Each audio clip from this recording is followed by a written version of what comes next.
وہ با کمال ہے، وہ بے مثال ہے، وہ با کمال ہے، وہ بے مثال ہے، جو پھول فاطمہ کا۔ اعوذ باللہ من الشیطان اللعین الرجیم، بسم اللہ الرحمن الرحیم۔ تمام تعریف خدائے برتر کے لیے، درود و سلام محمد و آل محمد کے لیے۔ سب سے پہلے ناظرین، آپ کو رجب کے مہینے کی بہت بہت مبارکباد۔ جی ناظرین، ہم قائم ٹی وی کی جانب سے آپ کی خدمت میں خصوصی نشریات لے کر آئے ہیں، خصوصی پروگرام آپ کی خدمت میں لے کر آئے ہیں۔ یہ رجب کا وہ مہینہ ہے جس میں تمام نیکیوں کا ثواب دگنا کر دیا جاتا ہے اور تمام گناہ مٹا دیے جاتے ہیں۔ جی ناظرین، یہ ہم مسلسل رجب کے ہی مہینے پر بات کریں گے۔ یہ فرمان جو ہے کہ جس میں امام موسیٰ کاظم علیہ السلام فرما رہے ہیں کہ رجب ایک عظیم مہینہ ہے جس میں نیکیوں کا ثواب دگنا اور گناہوں کو مٹا دیا جاتا ہے۔ جی ناظرین، اللہ تعالیٰ فرماتا ہے، میں نے رجب کو اپنے اور اپنے بندوں کے درمیان رسی قرار دیا ہے۔ جی، بس جو شخص اس کے ساتھ متمسک ہو جائے مجھ تک پہنچ جائے گا۔ بہت تاکید ہے اس مہینے کی اجر و ثواب کی، اور اس مہینے میں روزے رکھنے کی، اس مہینے میں صدقہ دینے کی۔ اور رسول خدا صلی اللہ علیہ وآلہ وسلم فرماتے ہیں، رجب اللہ تعالیٰ کے رحمت کی بارش کا مہینہ ہے۔ اس مہینے میں اللہ تعالیٰ اپنے بندوں پر رحمت کی بارش فرما رہا ہے۔ ناظرین، کیا مہینہ ہے یہ رجب کا! پروردگار عالم سے خاص دعا ہے آپ تمام دیکھنے والے ناظرین کے لیے کہ جو لوگ اس وقت بیمار ہیں، پریشان ہیں، کسی بھی اس طرح سے، ان تمام کی جلد سے جلد اس مہینے کے صدقے میں تمام پریشانی جلد سے جلد دور ہو جائیں۔ ہم آج مسلسل رجب کے مہینے پر اور امام محمد باقر علیہ السلام کی ولادت پر بات کریں گے۔ ہمارے ساتھ ہمارے اسٹوڈیو میں مذہبی اسکالر، ڈاکٹر اور مطلب ان کی میں جتنی بھی خوبیاں گنواؤں کم ہیں، کیونکہ وہ آپ کو ہر پلیٹ فارم پر نظر آتی ہیں۔ کبھی پروٹیسٹ میں نظر آتی ہیں، تو کہیں میلاد میں نظر آتی ہیں، کہیں جشن میں نظر آتی ہیں، تو کہیں محفل میں، کہیں مجلس پڑھتی ہوئی نظر آتی ہیں۔ ان میں بہت ساری خوبیاں ہیں، وہ ہم بتا نہیں سکتے۔ ہمارے ساتھ ہمارے اسٹوڈیو میں آج موجود ہیں، ہماری خوش نصیبی ہے کہ آج کے اس پروگرام میں میرے ساتھ میرے اسٹوڈیو میں موجود ہیں محترمہ ڈاکٹر ثروت عسکری صاحبہ۔ مسلسل وہ قائم ٹی وی پر پروگرام کرتی رہی ہیں، اور آج میری خوش نصیبی ہے کہ وہ آج میرے ساتھ یہ رجب کے اس مہینے پر پروگرام کریں گی۔ آئیے چلتے ہیں، گفتگو کا آغاز کرتے ہیں اور ان سے جانتے ہیں کہ رجب کے مہینے کی کیا خوبیاں ہیں، کیا امپورٹنس ہے، اس کے بارے میں وہ تھوڑی سی روشنی ڈالیں۔ السلام علیکم۔ بسم اللہ الرحمن الرحیم، السلام علیکم۔ سب سے پہلے میں آپ کو مبارکباد دینا چاہتی ہوں ماہ رجب المرجب کی، اور آپ کے توسط سے تمام قائم ٹی وی کے ناظرین تک یہ مبارکباد پہنچانا چاہتی ہوں، اور اس دعا کے ساتھ کہ پروردگار عالم اس ماہ مبارک کے صدقے میں ہمارے نفوس کو بہترین فرما دے، رب العالمین ہماری تمام تر گناہوں کو مٹا دے اور ہماری نیکیوں میں اضافہ فرما دے، آمین ثم آمین۔ اور آج پہلی رجب ہے، ولادت امام محمد باقر علیہ السلام بھی ہے، اور یہ بات آپ نے بڑی اچھی کہی کہ ہمارے ائمہ طاہرین نے جو ارشاد فرمایا وہ در حقیقت حدیث رسول خدا صلی اللہ علیہ وآلہ وسلم ہے۔ امام علی رضا علیہ السلام جب نیشہ پور تشریف لے گئے تو امام علی رضا علیہ السلام وہاں پر علماء اور مشائخ موجود تھے، اور انہوں نے کہا کہ فرزند رسول، آپ اپنے جد نامدار اللہ کے رسول صلی اللہ علیہ وآلہ وسلم کی کسی حدیث کو بیان فرمائیے۔ تو امام علی رضا علیہ السلام نے ارشاد فرمایا کہ مجھ سے فرمایا میرے والد گرامی امام موسیٰ کاظم علیہ السلام نے، ان سے فرمایا ان کے والد گرامی امام جعفر صادق علیہ السلام نے، ان سے فرمایا ان کے والد گرامی امام محمد باقر علیہ السلام نے، ان سے فرمایا ان کے والد گرامی امام سید الساجدین علیہ السلام نے، ان سے فرمایا ان کے والد گرامی امام حسین علیہ السلام نے، اور ان سے فرمایا ان کے برادر محترم امام حسن مجتبی علیہ السلام نے، اور ان سے فرمایا ان کے والد محترم مولا کائنات علی مرتضیٰ شیر خدا علیہ السلام سے، اور ان سے فرمایا اللہ کے رسول صلی اللہ علیہ وآلہ وسلم نے، ان سے فرمایا جبرائیل امین تک یہ پیغام لے کر آئے وہی کا کہ پروردگار عالم نے یہ فرمایا ہے۔ یعنی خاور سب سے بڑی بات یہ کہ 1400 برس میں نہ ہم نے در چھوڑا، نہ ہم نے گھر چھوڑا، ہم اس در سے، اس گھر سے وابستہ ہیں کہ جو سیدھا تعلق جس کا خداوند عالم سے ملتا ہے۔ بے شک یعنی اگر دنیا والے یہ کہتے ہیں تو کہتے رہیں کہ حسبنا کتاب اللہ، ہمارے لیے اللہ کی کتاب کافی ہے، لیکن در حقیقت اللہ کے در سے وابستگی، اللہ کی کتاب سے وابستگی اور اللہ کے احکامات سے وابستگی ہم مذہب حق اثنا عشری شیعہ اثنا عشریز کی ہے، اس لیے کہ ہم اللہ کے رسول صلی اللہ علیہ وآلہ وسلم سے وابستہ ہیں، اور سرکار دو عالم صلی اللہ علیہ وآلہ وسلم خدا کے ساتھ وابستہ ہیں، اور ائمہ طاہرین علیہ السلام، یہ بھی پروردگار عالم کا اجر عظیم ہے ہمارے اوپر، احسان کریم ہے کہ اس نے رسالت کے ساتھ ساتھ امامت کے سلسلے کو، جہاں پر رسالت کا سلسلہ ختم ہوا وہیں سے امامت کے سلسلے کا آغاز ہوا، اور یہ ختم نبوت کی سب سے بڑی دلیل ہے کہ ہمارے پاس ماہ رجب المرجب میں مولا کائنات، مولا متقیان، شیر خدا، امام الاولین، امام الاوصیاء، سید الوسیعین، شیر خدا، امیر عرب، اسد اللہ الغالب، مطلوب کل طالب، علی ابن ابی طالب علیہ السلام کی ولادت ہے۔ تو خبر جیسا کہ آپ کا سوال ہے کہ ماہ رجب المرجب کے جو فضائل ہیں، یقیناً یہ بہت زیادہ فضائل ہیں، اور اس کی جانب ہم کو ضرور توجہ کرنی چاہیے۔ امام موسیٰ کاظم علیہ السلام نے ارشاد فرمایا کہ رجب ایک عظیم مہینہ ہے، اور جس میں نیکیوں کا ثواب دگنا ہو جاتا ہے اور برائیاں مٹا دی جاتی ہیں۔ اسی طریقے سے اللہ تعالیٰ کا فرمان ہے کہ میں نے ماہ رجب کو اپنے اور اپنے بندوں کے درمیان ایک رسی قرار دیا ہے، یعنی جو شخص اس کے ساتھ متمسک ہوگا وہ ہم تک پہنچ جائے گا۔ یعنی اگر میں اور آپ ماہ رجب المرجب کے تمام تر فضائل کو حاصل کر رہے ہیں تو انشاءاللہ تعالیٰ نہ ائمہ طاہرین تک پہنچنا ہمارے لیے مشکل کام ہے، نہ اللہ کے رسول صلی اللہ علیہ وآلہ وسلم تک، اور جو ان دونوں تک پہنچ گیا وہ ظاہر پروردگار عالم تک پہنچ گیا۔ اور اس کے بعد اللہ کے رسول صلی اللہ علیہ وآلہ وسلم نے ارشاد فرمایا کہ ماہ رجب میں 100 مرتبہ استغفار پڑھیں روزانہ۔ اچھا، استغفر اللہ الذی لا الہ الا هو وحدہ لا شریک لہ واتوب الیہ، اور اس کے بعد صدقہ دے تو اللہ تعالیٰ اس شخص کے اوپر اپنی تمام تر رحمتوں، تمام تر برکتوں کا نزول فرمائے گا، اور اگر 400 مرتبہ پڑھے گا تو اللہ تعالیٰ اسے 100 شہیدوں کا ثواب عطا فرمائے گا۔ کیا بات ہے! سوچئے یہ رجب کا مہینہ رحمت پروردگار عالم برس رہی ہے ہمارے اوپر۔ اللہ کے رسول صلی اللہ علیہ وآلہ وسلم نے فرمایا کہ رجب اللہ کی رحمت کی بارش کا مہینہ ہے، اس مہینے میں اللہ تعالیٰ اپنے بندوں پر رحمت نازل فرماتا ہے۔ تو اب جب ماہ رجب، اللہ کے رسول صلی اللہ علیہ وآلہ وسلم ایک اور مقام پر ارشاد فرماتے ہیں کہ ماہ رجب اللہ تعالیٰ کے نزدیک بہت زیادہ بزرگی کا حامل ہے، کوئی بھی مہینہ حرمت و فضیلت میں اس کا ہم پلہ نہیں، اور اس مہینے میں کافروں سے جنگ و جدال کرنا حرام ہے۔ اور روایت میں آیا ہے کہ جو شخص رجب کے مہینے میں صبح شام 70 مرتبہ استغفار پڑھتا ہے تو اگر وہ اس مہینے میں انتقال کر جائے تو اللہ تعالیٰ اس مہینے کی برکت سے اس سے راضی ہو جائے گا اور جہنم کی آگ اسے چھو نہیں سکے گی۔ سبحان اللہ! اس سے بڑا اور کیا مہینہ ہوگا؟ مجھے بتائیے کہ ایسا مہینہ جس میں ہر عمل اور ہر نیکی انسان کو گناہوں سے پاک کر رہی ہے اور مشکلوں سے آزاد کر رہی ہے، تو یہ خاص مہینہ ہے، تو اس میں ہمیں تیاری کرنی چاہیے۔ آپ کیا دیکھیں، تیاری سب سے پہلی بات تو یہ کہ وہ جو ہمارے پاس ایک گول ہے، جو ایک ایم ہے، یعنی ماہ رمضان المبارک، ماہ رمضان المبارک کی برکتوں، رحمتوں اور فضیلتوں کو حاصل کرنے کے لیے بس آج پہلی رجب ہو گئی، آج سے مجھے اور آپ کو تیاری شروع کر دینی ہے۔ ویسے تو مومن کا ہر دن ہی اللہ تعالیٰ کے احسانات میں سے، لطف و کرم میں سے ایک دن ہے، اور جس طریقے سے مولا متقیان علی ابن ابی طالب علیہ السلام ارشاد فرماتے ہیں کہ ہر وہ دن عید کا دن ہے جس دن اس سے کوئی گناہ سرزد نہ ہو۔ تو لیکن اب تو ماہ رجب آ گیا، مجھے اور آپ کو الرٹ ہو جانا چاہیے، اور جب الرٹ ہو جائیں گے، ہوشیار بندہ مومن تو ویسے ہی بڑا ہوشیار ہوتا ہے، اور جب میں اور آپ ہوشیار ہو گئے اس لیے تاکہ گناہوں سے بچ سکیں اور نیکیوں کی جانب سبقت حاصل کر سکیں، تو اب یہ جو پوری کی پوری تیاری ماہ رجب کی چل رہی ہے یہ ماہ شعبان میں کام آئے گی، اور ماہ شعبان کی جو تیاری ہے وہ ماہ رمضان میں کام آئے گی۔ تو آپا، میں تو آپ سے یہی چاہوں گا کہ ہم، کیونکہ آج آپ کا روزہ بھی ہوگا خاص ماشاءاللہ سے، اور کیونکہ آپا جو ہیں ہر خاص دن میں وہ بھی روزہ رکھتی ہیں، تو میں یہی چاہوں گا کہ آج ہم اپنے اسٹوڈیو میں آپا کو روزے کا افطار بھی کرائیں اور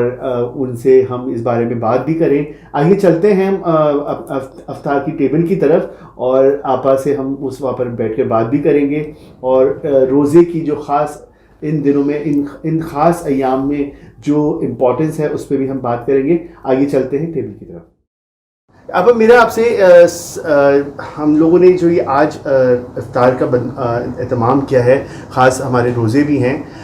رجب کے ان ایام میں. جو روزے ہیں جیسے ہمارے یہاں ائمہ کی ولادت آتی ہے تو خاص اس میں ولادتوں میں روزوں کی تاکید ہے ائمہ کی طرف سے. تو بہت سے لوگوں کے سامنے اگر ہم یہ کہتے ہیں کہ روزہ ہے, آج 13 رجب ہے, 1 رجب ہے, یا کوئی خاص ولادت کا دن ہے, امام حسین کی ولادت کا دن ہے مولا, تو لوگ کہتے ہیں روزہ عید کے دن بھی کوئی روزہ رکھتا ہے, عید کے دن روزہ رکھ لو. تو آپ مجھے بتائیں اس کا کوئی خاص کانسیپٹ ہے؟ ائمہ نے تو ہمیں ہمیشہ تاکید کی ہے کہ ان خاص دنوں میں اور ان رجب کے مہینوں میں آپ نے روزہ رکھنا ہے. آپ کیا کہیں گے اس بارے میں؟ دیکھیں, سب سے پہلی بات تو یہ کہ الحمدللہ ہم رجب المرجب کے اندر داخل ہو چکے ہیں, اور یہ اللہ رب العزت کا لاکھ لاکھ احسان ہے, شکر ہے پروردگار عالم کا کہ اس نے ہمیں ایک اور ماہ رجب دیا. اور اس ماہ رجب میں جو سب سے زیادہ ہمیں تذکرہ ملتا ہے روایات میں, اس میں صدقہ ہے, استغفار ہے, اور اس کے علاوہ رجب المرجب کے روزے, کیونکہ روزہ رکھنا تزکیہ نفس کے واسطے بہت کارگر ثابت ہوا کرتا ہے. اور جب ہم روزہ رکھتے ہیں تو سب سے بڑی بات یہ ہے کہ رجب کو اللہ کا مہینہ قرار دیا گیا, شعبان کو اللہ کے رسول صلی اللہ علیہ وآلہ وسلم کا مہینہ, اور رمضان کو اللہ کے رسول صلی اللہ علیہ وآلہ وسلم کی امت کا مہینہ قرار دیا گیا. یعنی رجب میں ہم جو بیج بوتے ہیں, شعبان میں اپنے آنسوؤں سے اس کی آبیاری کرتے ہیں, اور پھر ماہ رمضان فصل کاٹنے کا وقت ہے. تو سب سے پہلی بات یہ کہ اپنے نفس کو تیار کرنا, اپنے نفس کو آمادہ کرنا, اپنے نفس کو راضی رکھنا, اور یہ نفس اتنی آسانی سے قابو آنے والی چیز نہیں ہے. تو ہم استغفار کے ذریعے, صدقے کے ذریعے, روزے کے ذریعے اس نفس کو قابو میں کرنے کی کوشش کرتے ہیں. اور جب ہم قابو میں کرنے کی کوشش کرتے ہیں تو اب یہ جو ماہ رجب المرجب کی خاص تواریخ آ رہی ہیں, جس میں ولادت کی بھی تاریخیں ہیں, شہادت کی بھی تاریخیں ہیں, تو ان تواریخ کی بہت زیادہ اہمیت اور عظمت ہے. اس لیے کہ جب ہم در اہل بیت پر آ جاتے ہیں تو ہمیں جب ان تواریخ کی عظمت کا پتہ چلتا ہے, تب اس کے بعد اس کے دنوں کی بات ہی الگ ہو جاتی ہے. بالکل. تو یہ اس میں خاص جو ہمارے یہاں روزوں کی تاکید ہے کہ رجب, شعبان, رمضان, یعنی کہ ان مہینوں میں جو یہ خاص تاریخیں ہیں اس میں روزہ رکھنا بہت ضروری ہے.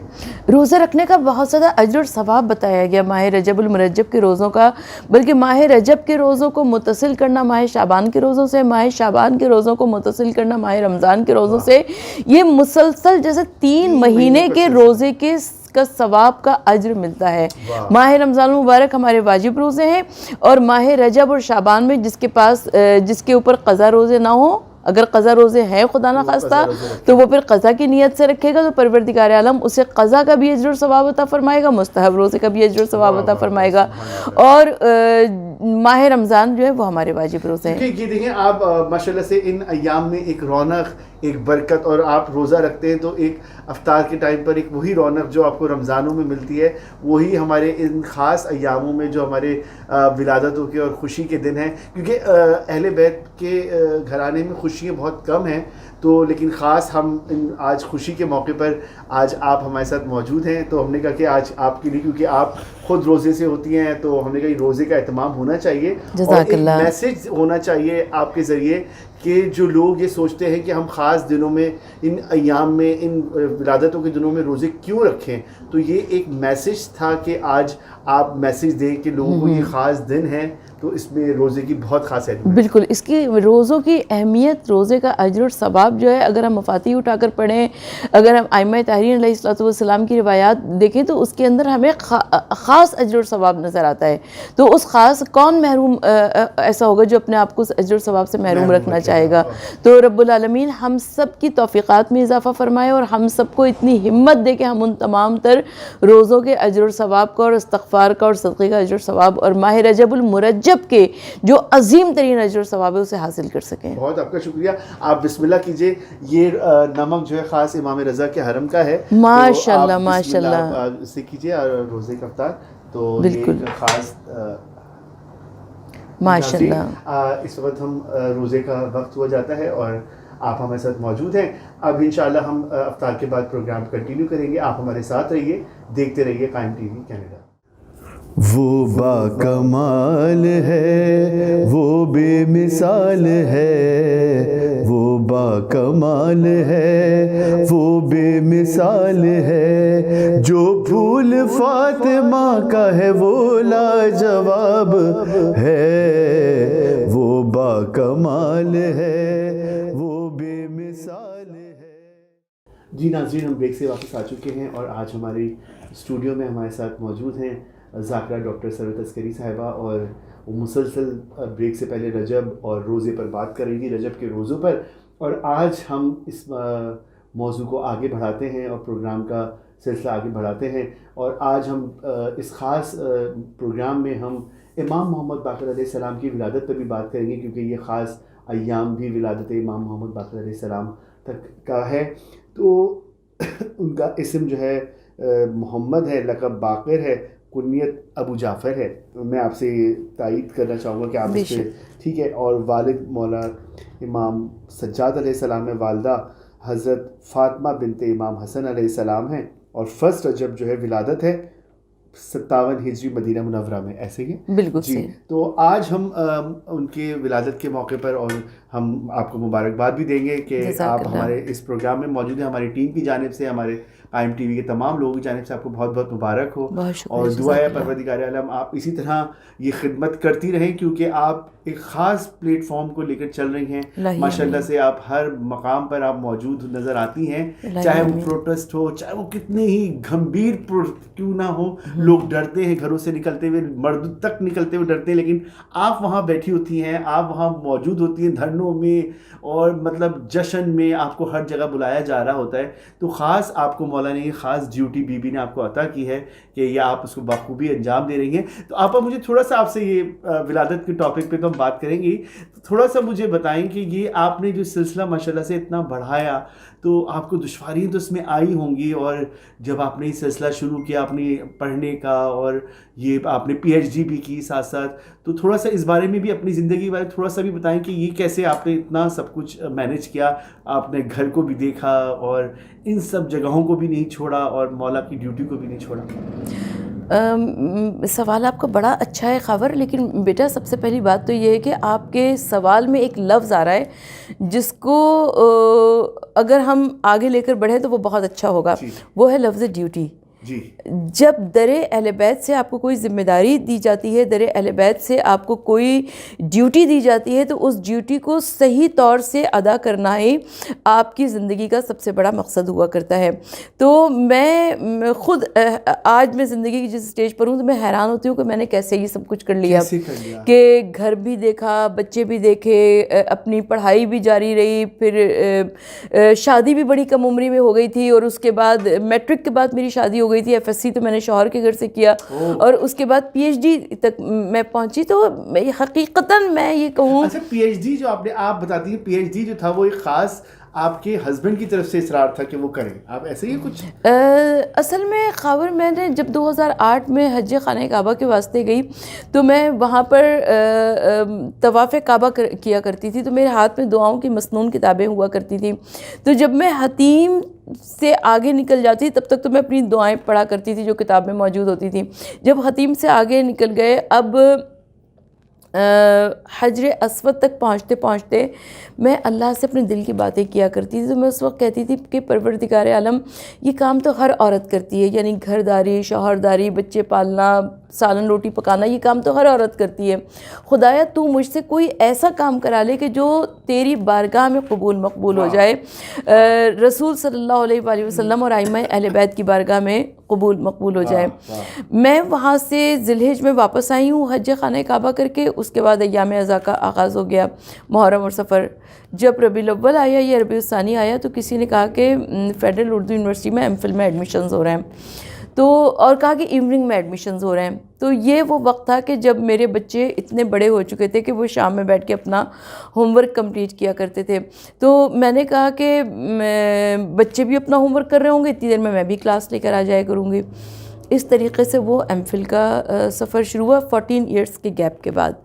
اور 26 کی کلاس تھی ہماری ایم فل میں، جس میں سے صرف 5 لوگوں کا کنورژن ہوا تھا پی ایچ ڈی میں. ان 5 میں ایک میرا نام آ گیا. جب ایک میرا نام آ گیا تو اس وقت میرے شوہر کو اللہ انہیں جنت نصیب فرمائے، وہ بار بار یہی کہا کرتے تھے کہ ثروت یہ اللہ نے کام دیا ہے تمہیں، اور ہو سکتا ہے کہ سیرت نگاری کا کوئی کام ایسا تمہارے ہاتھوں پروردگار عالم کرانا چاہتا ہو جو میرے والدین اور تمہارے والدین کی شفاعت کا سبب بن جائے. آپ یقین کیجئے کہ میں نے 7 سال یونیورسٹی اس کام کے لیے دیتی ہے، 1 سال کی ایکسٹینشن مزید دی جاتی ہے، اور میں نے اس کام کو کیا ہے. بڑا مشکل کام تھا، ظاہر ہے بڑی بیٹی کے یہاں انہی دنوں میں بیٹی کی ولادت ہوئی، پھر چھوٹی بیٹی کی شادی ہوئی. جب میں چھوٹی بیٹی کی شادی کا کارڈ لے کر اپنے ٹیچر کے پاس گئی تو انہوں نے کہا کہ آپ کو احساس ہے کہ آپ کا کام کس اسٹیج پر چل رہا ہے، آپ نے اس وقت شادی کی تاریخ رکھ لی. میں نے کہا سر وہ فرض ادا کرنا بھی ضروری تھا، اور انشاءاللہ تعالیٰ پروردگار عالم یہ کام بھی کروا دے گا. اللہ رب العزت کا کرم ہے، لاکھ لاکھ احسان ہے کہ وہ پی ایچ ڈی بھی کمپلیٹ ہوا. خبر ایک وقت ایسا تھا کہ جب میری دونوں بیٹیاں بھی میڈیکل میں پڑھ رہی تھیں اور میں بھی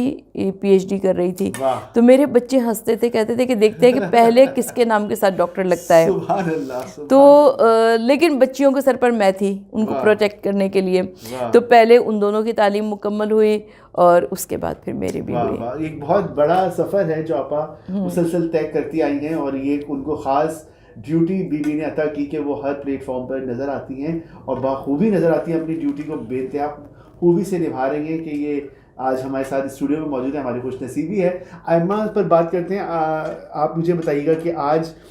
جو ہم امام محمد باقر علیہ السلام کے موضوع پر بات کریں گے تو ان کی ولادت کا سلسلہ ہے، تو اس پر آپ کچھ روشنی ڈالیے ہمارے ناظرین کے لیے. 1 رجب کو امام محمد باقر علیہ السلام کی ولادت ہوئی، اور سن 57 ہجری آپ مدینہ منورہ میں پیدا ہوئے. اور امام محمد باقر علیہ السلام اللہ کے رسول صلی اللہ علیہ وآلہ وسلم کے خانوادے میں ایک ایسی خوشی ہے کہ امام حسین علیہ السلام کے بیٹے ہیں اور امام حسن علیہ السلام کی بیٹی ہیں، اور ان کے باہمی اتصال کے نتیجے میں اللہ تعالیٰ نے حضرت امام محمد باقر علیہ السلام کو دیا. نام محمد ہے.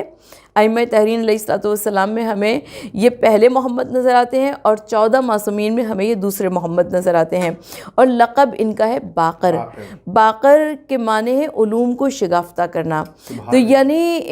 امام محمد باقر علیہ السلام کا زمانہ وہ تھا کہ جب بنو امیہ کی حکومت جا رہی تھی اور بنو عباس کی حکومت آ رہی تھی. تو ہمارے دیگر ائمہ تحرین علیہ السلام پر بہت زیادہ ہمیں مظالم نظر آتے ہیں، بہت سخت وقت نظر آتا ہے. لیکن کیونکہ بنو امیہ اور بنو عباس کی جو باہمی کشمکش تھی، جنگ و جدال تھا حکومت کو حاصل کرنے کے لیے، اس کے نتیجے میں ہمارے 2 ائمہ تحرین کو بہت سکون سے وقت ملا کہ انہوں نے علوم اہل بیت کو آگے بڑھایا. ایک امام محمد باقر علیہ السلام اور ایک امام جعفر صادق علیہ السلام. اس دور میں یعنی امام محمد باقر علیہ السلام کے دور میں مدینہ منورہ میں بڑے بڑے مدارس قائم کیے گئے،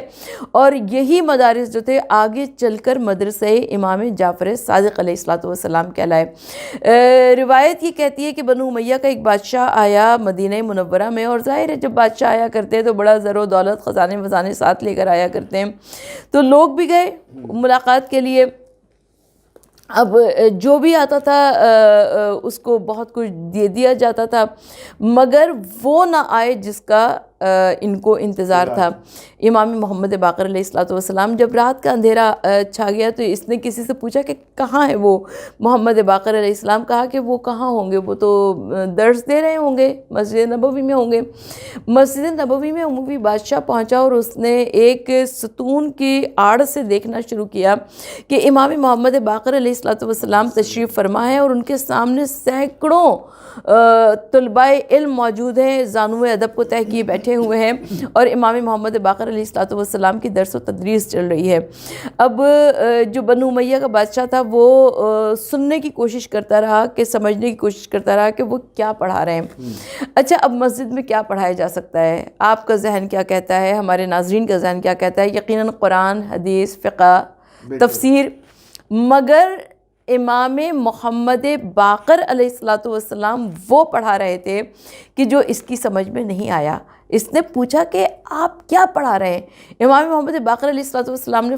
فرمایا کہ میں جیوگرافی پڑھا رہا ہوں اور اسٹرالوجی پڑھا رہا ہوں. سبحان اللہ، سبحان. یعنی یہ دو ایسے علوم تھے کہ کہا کہ آپ مسجد میں یہ علوم پڑھا رہے ہیں. امام محمد باقر علیہ الصلوۃ والسلام نے جواب دیا کہ جس کا حکم مجھے اللہ نے دیا ہے. واہ، سبحان اللہ. یعنی آج اگر میں یا آپ ہم دینی علوم اور دنیاوی علوم کو علیحدہ علیحدہ خانوں میں تقسیم کر دیا کرتے ہیں تو ہم کو یہ معلوم ہونا چاہیے کہ دینی علوم اور دنیاوی علوم بالکل بھی ایک دوسرے سے جدا نہیں ہیں. اگر ہم اسٹرالوجی پڑھ رہے ہیں، اکنامی پڑھ رہے ہیں، بایولوجی پڑھ رہے ہیں، فزکس پڑھ رہے ہیں، کوئی بھی علم اس لیے پڑھ رہے ہیں تاکہ مخلوق خدا کو فائدہ دیا جا سکے، تو در حقیقت وہ دینی علم ہے. اور اگر ہم کوئی بھی علم حاصل کر رہے ہیں، چاہے وہ قرآن، فقہ، حدیث، تفسیر ہی کیوں نہ ہو، تاکہ ہم اس سے دنیا کما سکیں، تو وہ دنیاوی علوم ہے. تو دینی اور دنیاوی علوم کو ہمیں علیحدہ علیحدہ خانوں میں تقسیم نہیں کرنا چاہیے. ہمارے ائمہ طاہرین علیہ الصلوۃ والسلام نے، آپ امام زین العابدین علیہ الصلوۃ والسلام کی دعاؤں کا مجموعہ صحیفہ کاملہ اٹھا کر دیکھیے، اس کے اندر کتنی موضوعات میں ویریشن نظر آتی ہیں، جو جہتیں نظر آتی ہیں امام سید سجاد علیہ الصلوۃ والسلام کے. یہ ہمارے لیے لمحہ فکریہ ہے، یہ سوچنے کے لیے بہت ہے کہ کیا یہ امام ائمہ طاہرین علیہ الصلوۃ والسلام ہمیں وہ بھی تعلیم کرتے ہیں، وہ بھی پڑھاتے ہیں جنہیں ہم سمجھتے ہی نہیں ہیں، جسے ہم درخور اتنا نہیں جانتے ہیں. لیکن ائمہ طاہرین علیہ الصلوۃ والسلام نے ہمیں یہ بتایا کہ در حقیقت پروردگار عالم یہ چاہتا ہے کہ رب العالمین کی جو یہ بنائی ہوئی کائنات ہے، ہم اس کائنات کو تسخیر کریں، ہم سیاروں پہ قدم رکھیں، ہم چاند ستاروں کو، کہکشاؤں کو تسخیر کریں،